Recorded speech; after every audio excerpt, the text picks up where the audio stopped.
Everybody, welcome back to A Sweet Journey. I am Sonia, also known as Sweets, and today is the 4th of July, and it is also week 2 of a series, I guess, if you will, that I'm doing that is from Leading with Sweets. What I've decided to do is take my nickname, which is Sweets, and take each letter in my name and kind of introduce or share a leadership characteristic that I have gleaned from, seen, learned, would like to have, just like characteristic traits that I think make good leadership. And so last week I started with a supportive leader, and I talked a little bit about a book that I am crazy about, which is Tattoos of the Heart. And this week we are going to focus a little bit on someone who I'm kind of giving it away a little bit. For years and years and years, I thought that I was an Alabama fan, which I am. And what I have come to realize over the last few years as I do leadership and organizational development, it's not just that I like the Alabama team. Like, they're a winning team.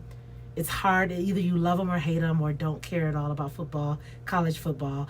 But what I came to realize is that really what I love is the leadership of Nick Saban.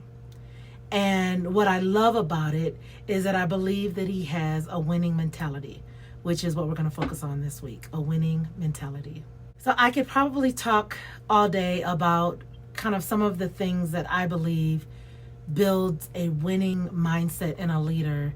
I will just pull out a few.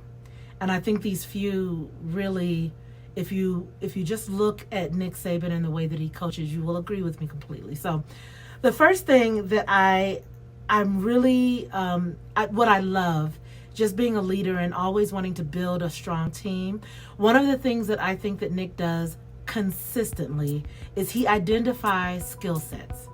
So he looks not just on his team, but he looks around and he finds, what is the missing piece to my team? What is it going to take for my team to go from here to here?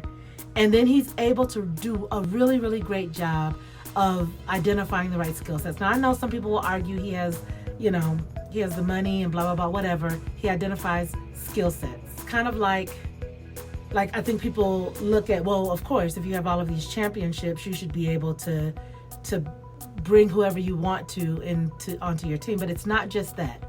What I've noticed is there are some people who were literally on the bench in another school, and they weren't being played at all. And maybe they had some personality traits that were not working well with the coach. Whatever the case, I've seen Nick take this player, teach them principles to live inside of. And once he taught them principles to live inside of, you plug them into his team, and then the person thrives in Alabama. And so the same person was on somebody else's team. They just didn't identify the specific skill set, or they identified the skill set, but they didn't have the team dynamic that was needed to make this person prosper. And so that is a trait that I think we all need as leaders. So that's the first thing, I think, to building a winning mindset as a leader, is know how to pick who you need on your team. And that works, I think, in every org, in every team. The second thing is what I talked about last week, which is a supportive leader. One of the things that I love, and there are lots of examples of this, but one of the things that I love is a lot of people have negative things to say about Nick Saban and how he coaches, and he could be a little high-tempered. But if you look at the players and you listen to the players, you hear what they say about him. And what they say about him is that he is a supportive leader. And what parents of those students would say about him is that he is a supportive leader. And I love that. And I think because he has principles that he lives by, and then he holds people accountable to them, and he himself lives inside of those same principles. That is extraordinarily helpful to having a winning mindset. To have the mindset that you are going to provide the support that is needed for your team. I shared a couple of things last week. I shared, again, as I said earlier, I shared the author Gregory Boyle and the way that he works with gang members. And I will share, and I don't know which corner that I'm going to put it in, but one of these two corners. So what I observed is that when his players were impacted, like with the death of George Floyd, the killing of George Floyd, when they were impacted by that, he supported them by joining arms with them. And that, I think, was a very bold decision for him to make. I'm sure he made a lot of enemies from that, but he made a decision to support his team. I think what that looks like in the workplace is that you have people who want to be seen and heard, and they want to know that you care. So being a supportive leader just looks like being present. It is being present. It is allowing your people to know that you are here, that you see them, you hear them, and that you care. And I think because we are oftentimes believing that a winning mentality is just the bottom line, there are some leaders who lead in that way. They lead just to get the numbers. Well, just getting the numbers, you're going to burn through your people. You may, I won't say probably, but you may have high attrition as well, because people want to be heard and they want to know that their leaders care about them. And so a winning mentality is not just about driving people to do, but it is about stopping and allowing people to know that you hear them, you see them, and you care. So that is the second thing that I think Nick Saban does a really, really great job of showing us what it looks like in action. And the last thing that I'd like to mention, just again, I could go on and on, but the last thing that I believe really is indicative of Nick Saban having a winning mentality is that he creates systems. And so he identifies skill sets. He absolutely is supportive. And the last thing is that he creates systems. And these systems he creates, what it looks like when I observe his level of leadership is that you can kind of plug people into it and play, like plug and play. Like you take somebody and you put them into the system that he's created, and then it looks like all the teams of years ago that had championships. That is masterful. When it comes to a winning mentality, winning is the goal.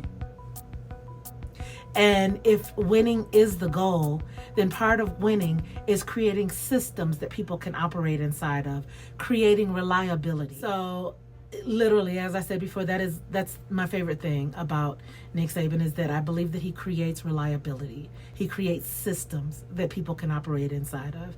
And it's just about people getting accustomed to the rhythm of the system. And then you're kind of guaranteed to get another win eventually. You might lose one, you might lose two, but you're probably not going to lose 3 championships. And so that, I think, is masterful. And as a leader, I strive to be able to build systems in that way.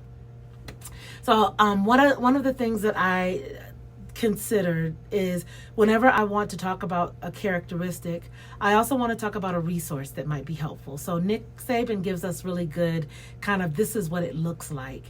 A book that I'd like to for you all to consider. It is Atomic Habits by James Clear. And I have mentioned this book probably multiple times on my channel, but I love this book for so many reasons. But when I think about creating systems, which to me is extraordinarily important for every leader, creating systems involves building habits. And I love the fact that he would teach something as complex as systems, because I think every leader would love to build a system that you could just plug people into and things operate exactly as you intended.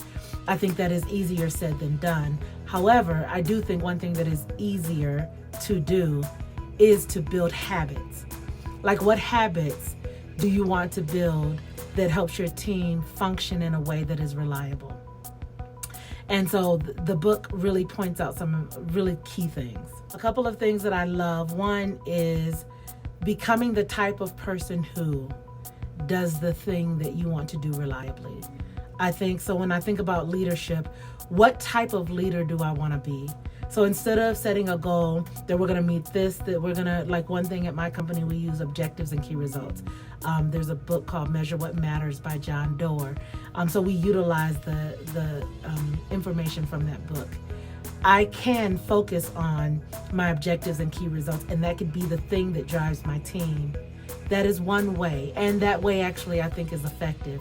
And inside of that, kind of think of what are ways of behaving that cause reliability, that doesn't just meet a goal. It is just the way that I show up. I show up as a leader who, and you can plug in whatever word you want for that.